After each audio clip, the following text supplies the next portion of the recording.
The autumn air had sharpened to a fine, cold edge. It carried the scent of damp earth and the distant, melancholy smoke of burning leaves, a fragrance that always seemed to Alara Vance to be the very essence of memory and endings. From her position near the stone balustrade, slightly removed from the main thoroughfare of the garden party, she watched the slow, mannered swirl of society.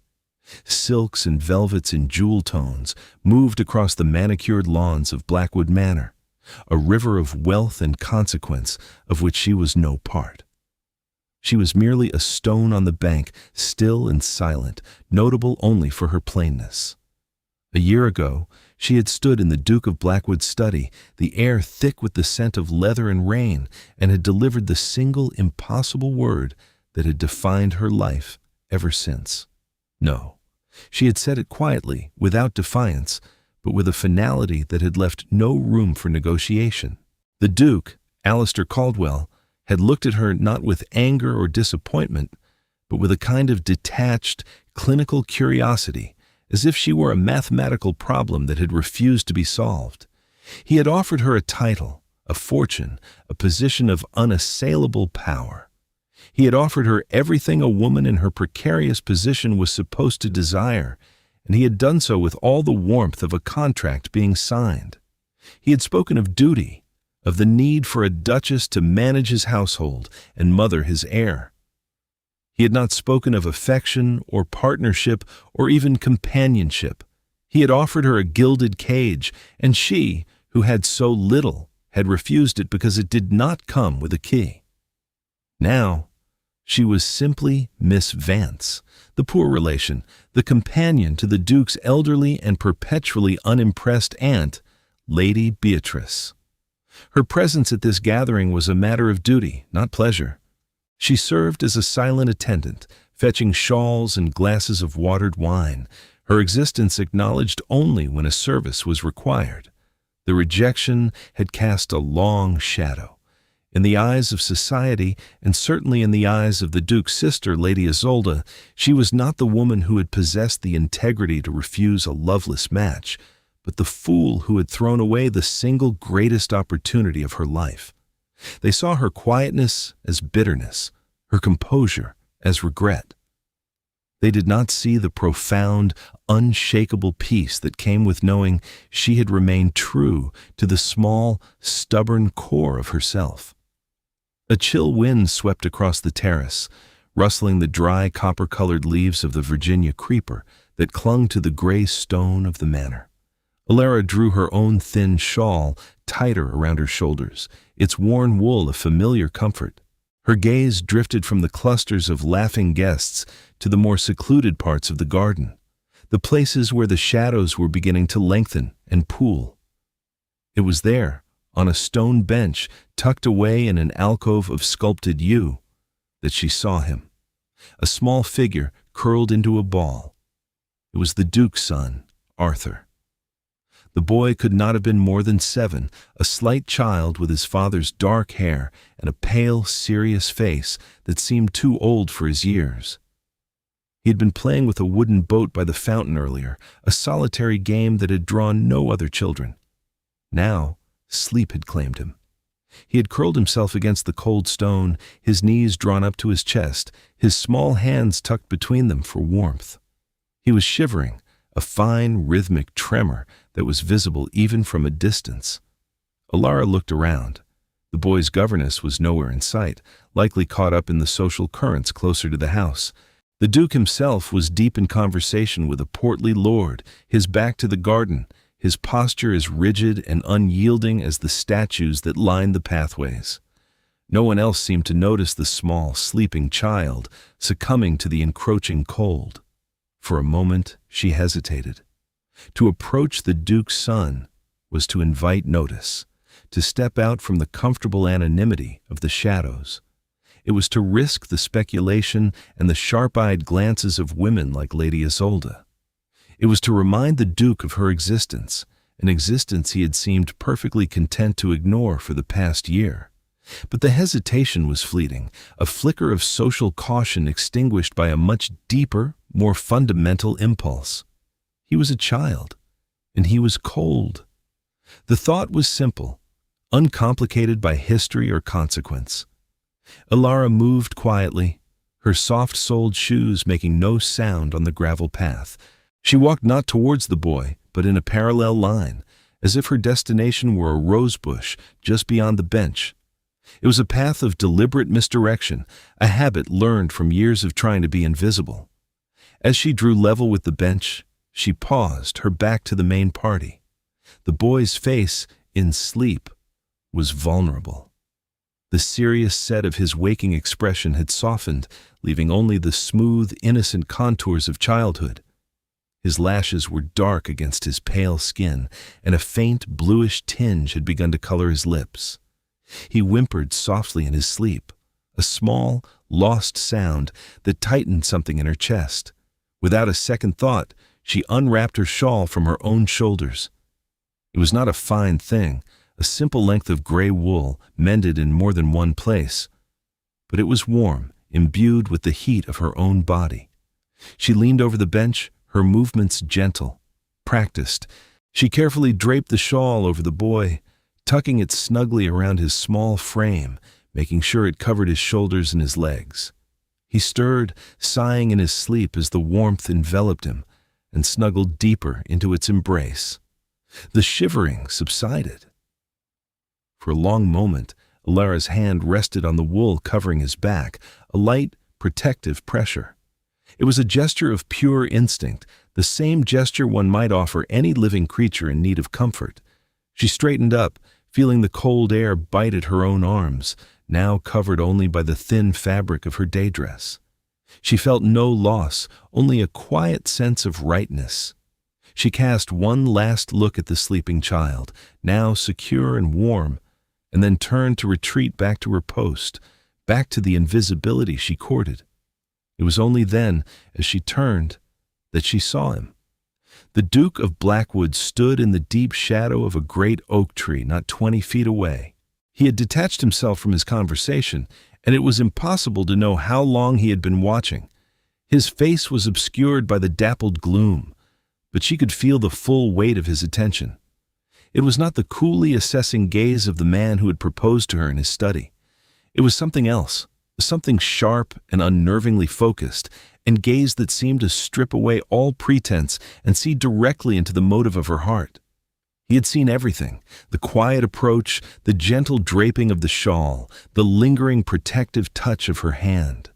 Their eyes met across the shadowed lawn. The noise of the party, the laughter, the clinking of glasses, the distant strain of a string quartet seemed to fade into a dull, meaningless hum. In that silent, suspended moment, a year of polite distance collapsed.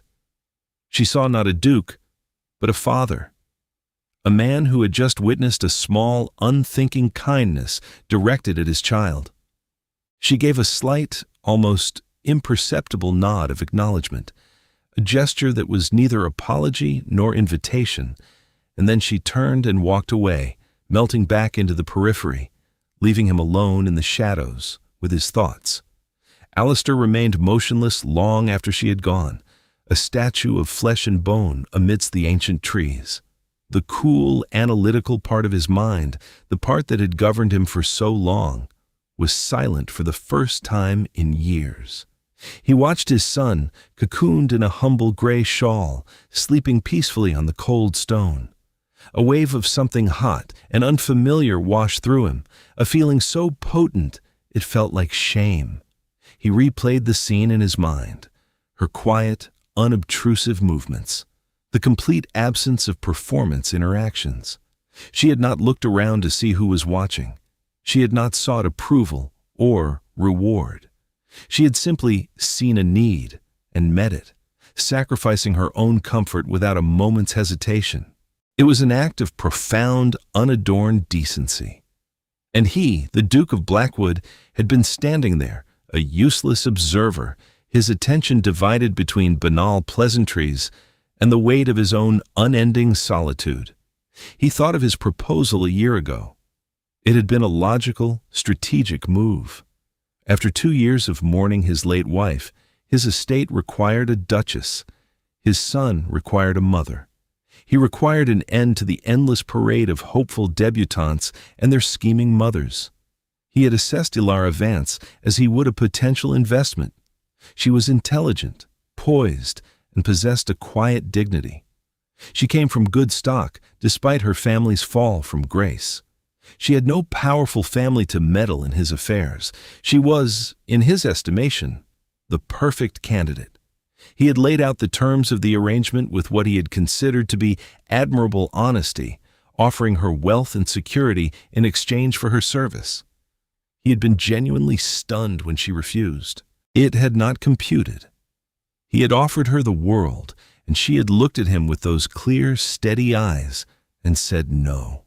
He had concluded, with the cold logic that was his shield, that she was a romantic fool, a woman who did not understand the practical realities of the world. He had dismissed her from his mind, or so he had told himself. Yet her image had remained, a quiet rebuke to his certainty, a question mark in the neat ledger of his life. Now, watching his son wrapped in her selfless gift, the truth struck him with the force of a physical blow. He had offered her a title, a name, a mountain of gold. He had tried to purchase her presence, to fill a vacancy in his household. He had never once thought to offer her his heart, his respect, or a place in his life as a partner. He had treated her as an object, and she had rightly refused to be bought. She had said no to his title, his wealth, and his name. She didn't say no to a cold child. In that one, simple, unobserved act, she had revealed more about her character than 1,000 ballroom conversations ever could. And he, in his arrogance and his grief-stricken blindness, had realized exactly what, and who, he had thrown away. The realization was a cold, hard stone in his gut. He had not been courting a duchess, he had been insulting a queen. The following days settled into a quiet, watchful rhythm.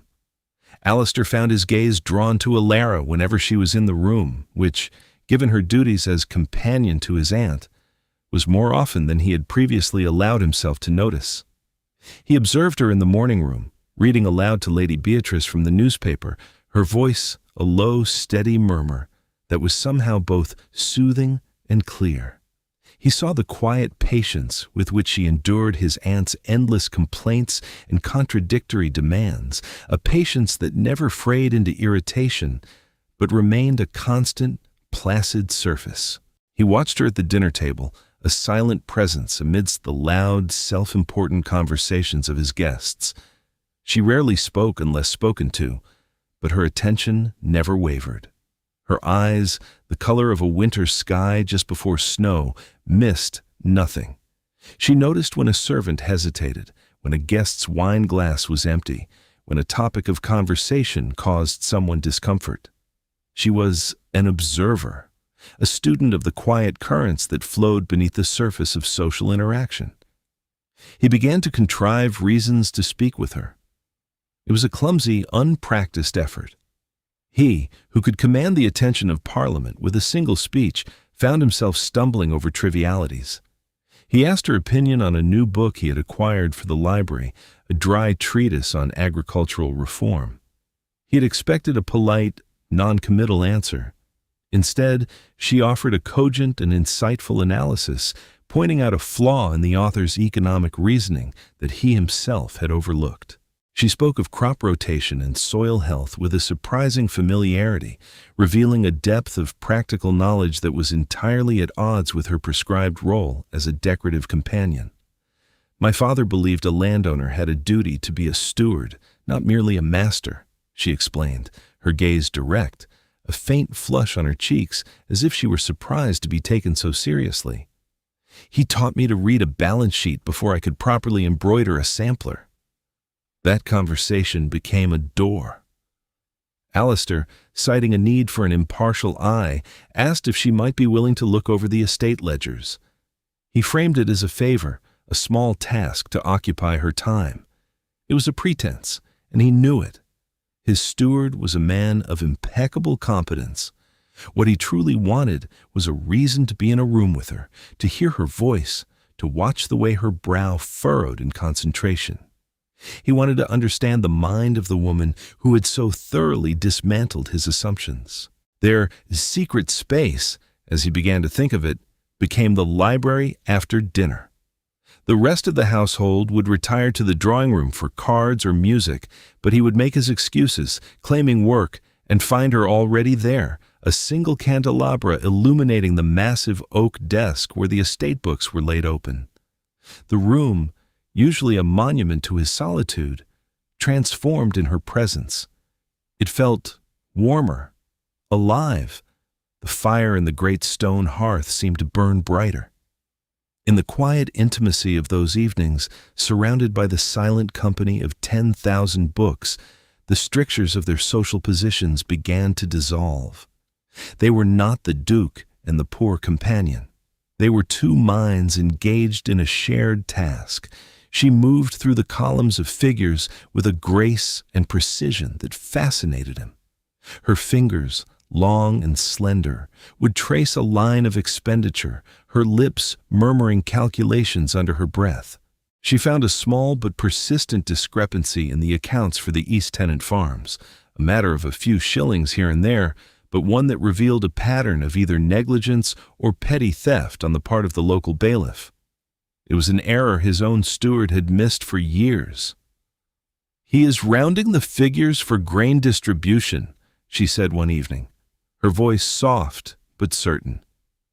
"He pays the tenants for the lower amount, but records the higher, and the difference, small for each transaction, becomes significant over time. It is dishonest, and it harms the families who can least afford it." He listened, not just to her words, but to the conviction behind them. She was not merely pointing out a financial error. She was defending the unseen, unheard tenants whose trust was being betrayed. Her integrity was not a passive quality. It was an active, vigilant force. It was in that moment, watching the firelight catch the earnest expression on her face, that he felt the last of his cold, protective armor begin to crack. One evening, as she reached for a heavy ledger on a high shelf, it began to slip. He moved instantly, his hand closing over hers to steady the book. Her skin was cool, the bones of her hand delicate but strong beneath his. The touch was accidental, practical, and yet it sent a jolt through him that was anything but. The air in the room grew thick, charged with unspoken awareness. The scent of old paper and beeswax mingled with the faint, clean scent of lavender that clung to her dress. He could feel the slight tremor in her hand, or perhaps it was his own. Her eyes lifted to his, wide and startled. For a heartbeat, the world seemed to stop. He saw a flicker of vulnerability in their depths, a questioning look that asked what this was, what was happening between them. He could see the pulse beating at the base of her throat. Every instinct screamed at him to lean closer, to close the small distance between them. But he held himself back. He had made the mistake of moving too quickly, too impersonally once before. He would not make it again. He had to earn the right to stand this close to her. Slowly, reluctantly, he released her hand and took the heavy book from her, placing it on the desk. "Thank you," she murmured, her voice barely a whisper. She did not meet his eyes again that night, but the space between them had changed. The unintentional touch had said more than an hour of conversation. It had acknowledged a connection that was growing deeper and more complex than either of them was prepared to admit. He found himself thinking of his late wife, Cecilia. His marriage to her had been one of youthful passion, a whirlwind of social events and shared laughter. But her death in a riding accident had been so sudden, so brutal, that his grief had calcified into a wall, protecting him from the pain of ever feeling so deeply again. He had believed that part of him was dead, but the quiet woman across the desk, with her sharp mind and her even sharper conscience, was slowly, painstakingly dismantling that wall, brick by forgotten brick.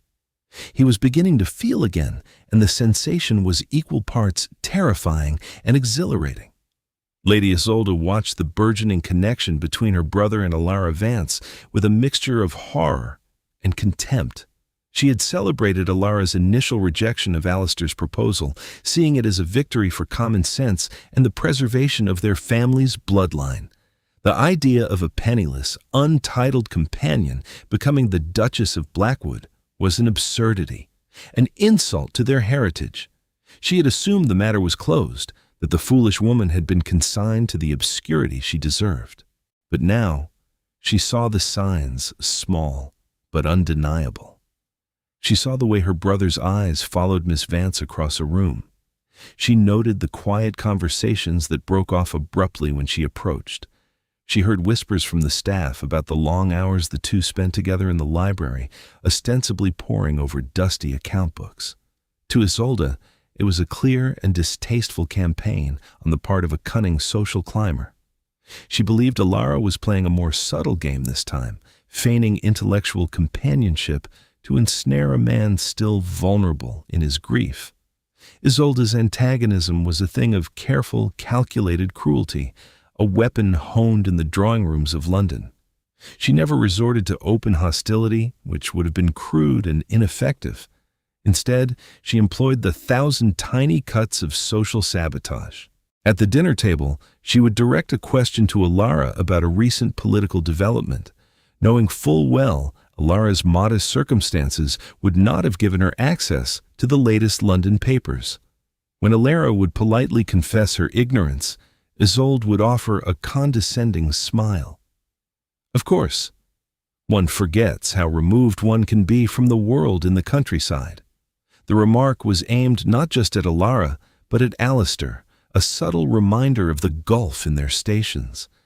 She made a point of discussing the upcoming season, the balls, the gowns, the intricate dance of marriage arrangements among the nobility, her conversation glittering with the names of lords and ladies. It was a language designed to exclude, to make Alara feel like a foreigner in her own country. She would praise the beauty and accomplishments of Lady Annabel Croft or Miss Eleanor Dinsmore, women of impeccable lineage and enormous dowries, her meaning clear. These are the women a duke should be considering. This is your world, Alistair. She is not of it. Alara bore these slights with a quiet, unbreachable dignity that only infuriated Isolde further. She would not be baited into an argument. She would not show hurt or anger. She would simply absorb the insult with a calm, steady gaze, and then gracefully redirect the conversation. Her composure was a mirror, reflecting Isolde's own pettiness back at her.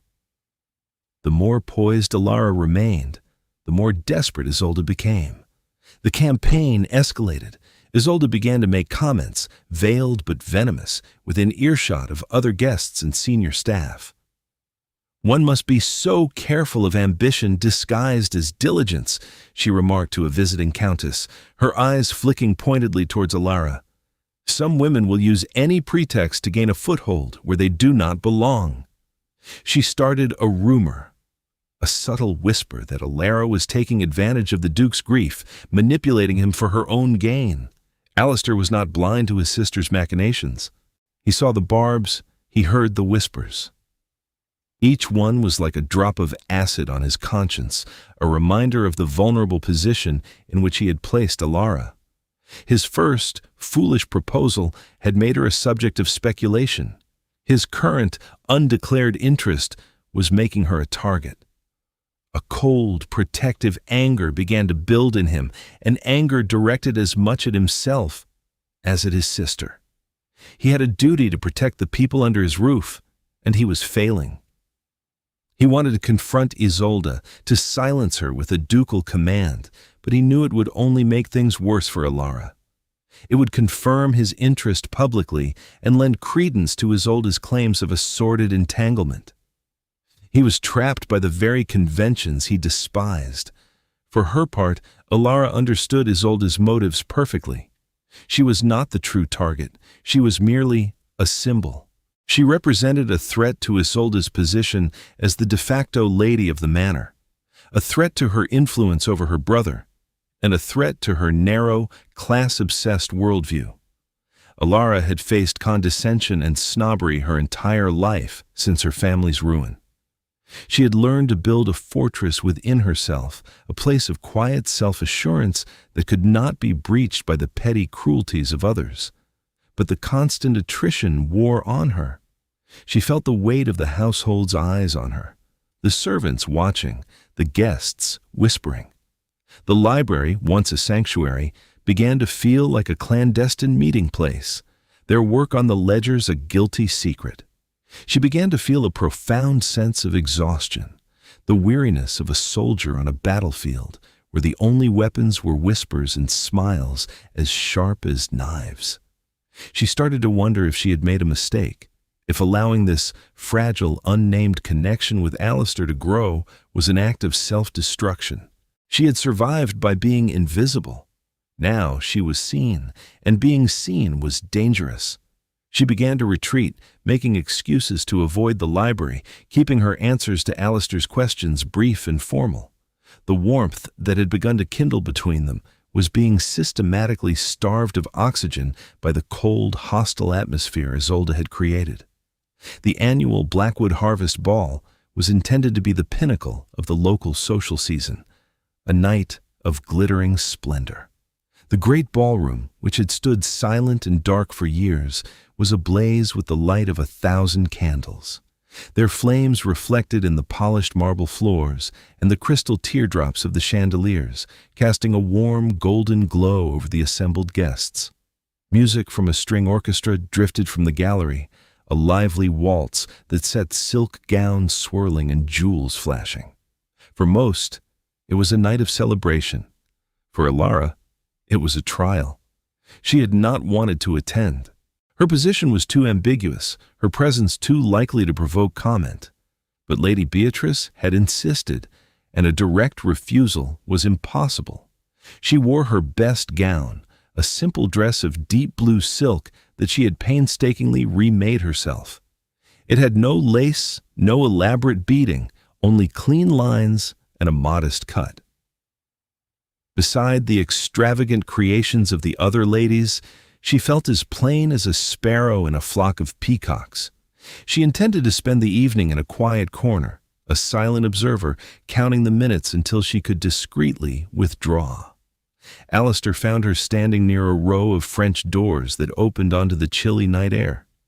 He looked magnificent in his formal evening attire, a figure of immense power and authority. But his eyes, when they met hers, were filled with a quiet concern. He had noticed her withdrawal over the past week, the return of a formal distance between them, and it had troubled him more than he cared to admit. "You are avoiding the library, Miss Vance," he said, his voice low, pitched for her ears alone. "The ledgers are in order, Your Grace," she replied, her gaze fixed on a point over his shoulder. "My work there is finished." It was a polite dismissal, a closing of the door he had opened. "That is not what I meant," he said, a note of frustration in his voice. Before he could say more, his sister was upon them. Lady Isolde glided towards them, a vision in crimson silk, a triumphant smile playing on her lips. She had been waiting for such an opportunity, a public stage on which to enact her final, decisive humiliation of Alara Vance. Her eyes, hard as chips of ice, swept over Alara's simple gown with theatrical disdain before settling on a small antique pearl brooch pinned at her collar. It was the only piece of jewelry Alara owned, a treasured heirloom from her mother. "Why, Miss Vance," Isolde began, her voice carrying, drawing the attention of those nearby. "What a charming little brooch. It looks remarkably familiar." She paused for effect, letting the insinuation hang in the air. "In fact, it looks precisely like a brooch that belonged to my late mother, one that went missing from her jewelry box years ago." A hush fell over the surrounding guests. Conversations faltered, heads turned, the music seemed to recede, leaving a pocket of thick, expectant silence around them. Alara felt a wave of cold shock wash over her. The accusation was absurd, a lie spun from pure malice, but its venom was potent. In this world, the word of a duke's sister against that of a poor companion was no contest. She was being branded a thief in the middle of the Blackwood ballroom. Alara's first instinct was to shrink, to flee. She felt the blood drain from her face, the heat of 100 pairs of eyes on her. But then, from that deep, fortified place within her, her composure rose to meet the attack. She did not raise her voice. She did not weep. She simply met Lady Isolda's venomous gaze with a look of quiet, unwavering steadiness. Her hand rose, not to hide the brooch, but to rest lightly upon it, a gesture of ownership and defiance. "I assure you, Lady Isolde," Alara said, her voice low but perfectly clear in the sudden quiet, "this brooch has been in my family for generations. It was a gift from my father to my mother on their wedding day." "A likely story," Isolde sneered, sensing victory. "A servant's pretty tale. Perhaps we should ask my brother to have your room searched for any other misplaced trifles." This was Alara's test. She was being publicly crucified, her honor shredded for the sport of a cruel woman. Every escape route was cut off. To protest further would make her seem hysterical. To remain silent would be an admission of guilt. She stood trapped in the spotlight of public humiliation, her integrity the only shield she possessed. She held Isolde's gaze, her own expression a mask of calm dignity, but inside, her heart was splintering. It was not the accusation that wounded her so deeply, but the realization that this world, with its rigid hierarchies and casual cruelty, would never see her as anything more than what her circumstances dictated. It was into this charged, toxic silence that Alistair stepped forward. He had been standing just beside them, a thunderous expression on his face, his body rigid with a fury he had not felt in years. He moved to stand, not next to his sister, but slightly in front of Alara, a subtle but unmistakable act of alignment. He was placing himself between her and her accuser. "That will be quite enough, Isolde," he said. His voice was not loud, but it cut through the ballroom with the sharp authority of a command on a battlefield. Every eye was now on him. He turned his gaze from his sister to the assembled guests, his expression cold and formidable. "For those of you who find this sordid little drama so entertaining," he announced, his voice ringing with contempt, "allow me to provide some much-needed context." He looked at Alara, and for the first time, his eyes were stripped of all ducal reserve. They were filled with a raw, profound regret. "A year ago," he said, his voice dropping slightly, becoming more personal, yet still audible to all, "I did Miss Vance a great disservice. I offered her my name and my title, but I did so without a shred of the respect or affection she deserved. It was a business proposition, a cold and empty offer, and she had the wisdom and the integrity to refuse it." A collective gasp rippled through the crowd. He was laying bare his own failings, his own past foolishness, in front of the entire county. He was exposing his own vulnerability to defend hers. "She rejected the Duke of Blackwood," he continued, his eyes still locked on Alara's, a silent apology passing between them. "And in doing so, she taught me a lesson about honor that I had long forgotten. She has remained in this house as a companion to my aunt, enduring a position far beneath her capabilities, and has borne the whispers and the slights of those too blind to see her true worth." He then turned the full force of his ducal fury upon his sister. "This brooch," he said, his voice dropping to a dangerously quiet level, "is, as she said, her own. And you, sister, know this perfectly well. Your accusation is a lie, born of jealousy and malice. You have abused my hospitality and attempted to destroy the reputation of an honorable woman under my roof. You will apologize to Miss Vance." "Now," Lady Isolde stared at him, her face a mask of disbelief and rage. She had expected him to equivocate it, to smooth things over, to protect the family name.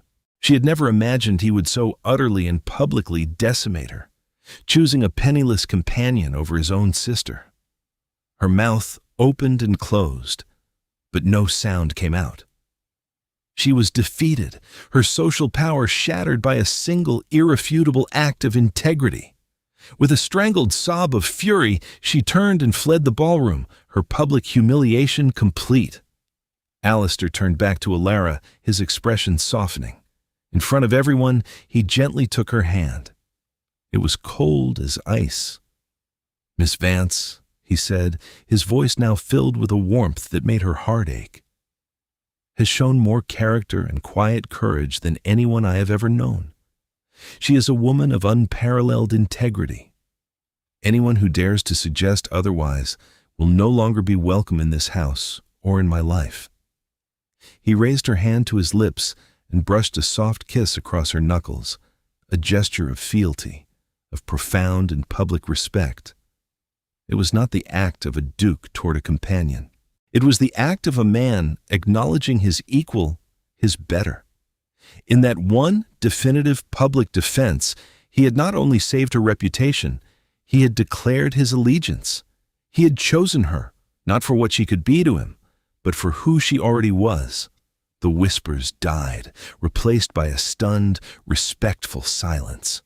The balance of power in the room had irrevocably shifted. Inner worth, for one brilliant, shining moment, had triumphed over all else. After the last of the guests had departed, their carriages rumbling away down the long, graveled drive, a profound quiet settled over the manor. The ballroom stood empty, the candles guttering in their sconces, the air thick with the ghosts of music and conversation. Alara had withdrawn to the library, the one place that felt like a sanctuary. She stood by the great fireplace, staring into the dying embers, her mind a tumult of emotions. She felt vindicated, but also exposed and deeply shaken. Alistair's public defense had been a shield, but it had also been a spotlight, illuminating a connection she was not sure she was ready to acknowledge. She heard the soft click of the library door opening and closing. She did not need to turn to know it was him. His presence filled the room, a steady, quiet energy that was both comforting and unnerving. He came to stand beside her, not too close, respecting the fragile space around her. They stood in silence for a long time, watching the embers glow and fade, two solitary figures in the vast, shadowed room. "Are you all right?" he asked at last, his voice gentle. She nodded, unable to speak. She was overwhelmed by the magnitude of what he had done. He had sacrificed his pride, exposed his own past folly, and publicly censured his own sister, all for her. It was a debt she could never repay. "You did not have to do that," she finally managed to whisper, her voice husky. "Yes, I did," he said, his tone firm, unequivocal. "I have stood by and allowed my sister's cruelty to wound you for weeks. I allowed my own fear of gossip and convention to keep me silent. Tonight, I saw the true cost of that silence. It ends now. It ended the moment she attacked you." He turned to face her, his expression serious, his eyes searching hers in the dim firelight. "Alara, may I call you Alara?" She nodded again, a small, shy gesture. "Alara," he repeated, the name a soft caress on the air. "What I said tonight, it was not for effect. It was the truth. When you refused my proposal last year, you were right to do so. I was a fool. I was a hollow man, a duke going through the motions of his duty. I offered you a position, not a partnership. I saw you as a solution to my problems, not as the extraordinary woman you are." He took a step closer, his hands finding hers. He held them gently, his thumb stroking the back of her hand, a gesture of infinite tenderness. "These past weeks, working with you in this room, I have come to see the person I was too blind to notice before. I have seen your intelligence, your compassion, your unshakable integrity. I have seen the way you treat my son, not as a ducal heir, but as a small boy who needs kindness. I have seen the woman I should have seen a year ago. He paused, gathering his thoughts, his gaze never leaving hers. I am not offering you the title of Duchess of Blackwood. That title will be yours, of course, but it is the least of what I have to offer.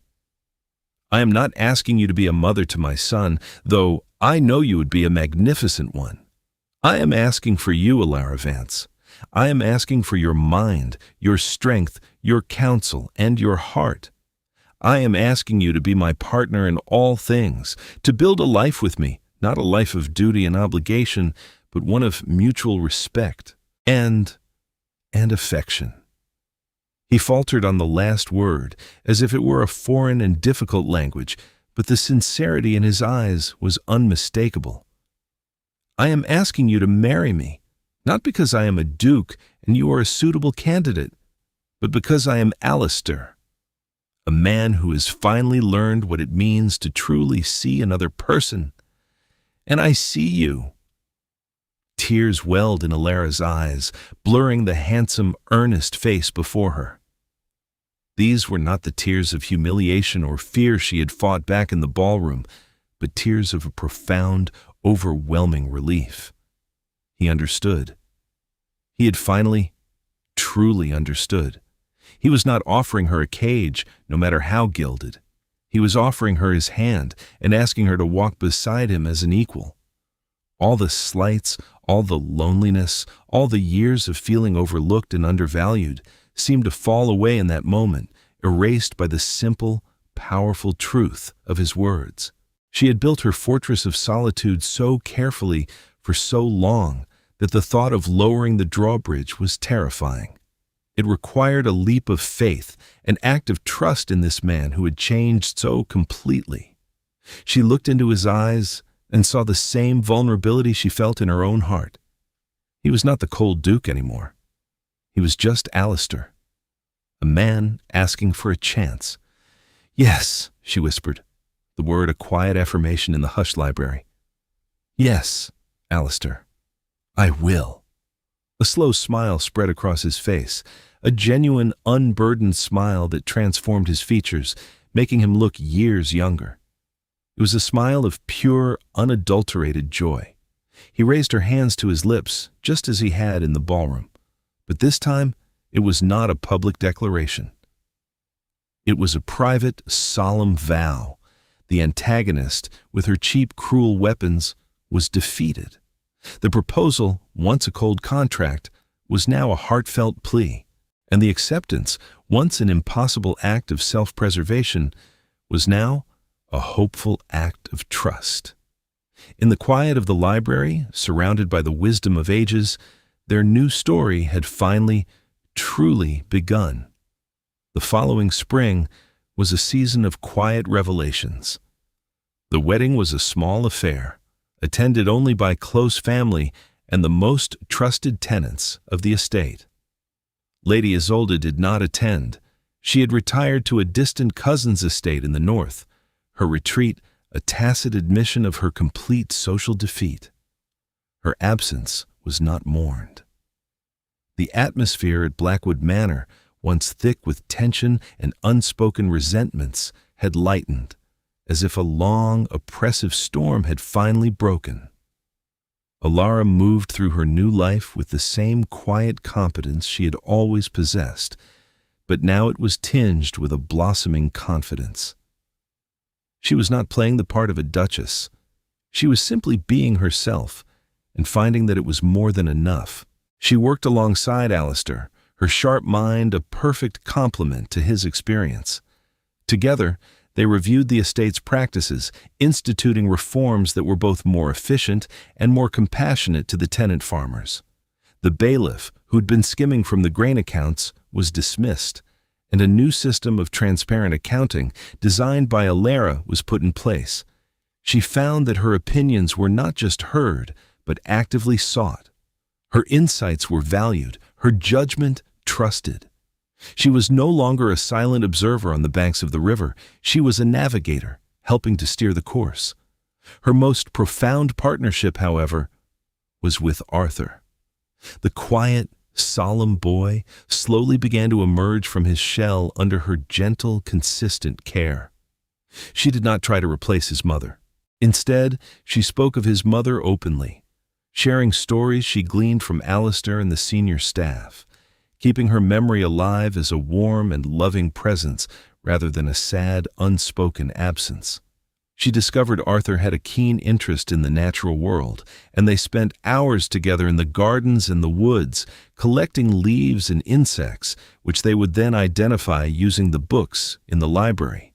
She would sit with him by the fire in the evenings, reading to him not from dry instructional texts, but from tales of adventure and mythology, her voice bringing the old stories to life.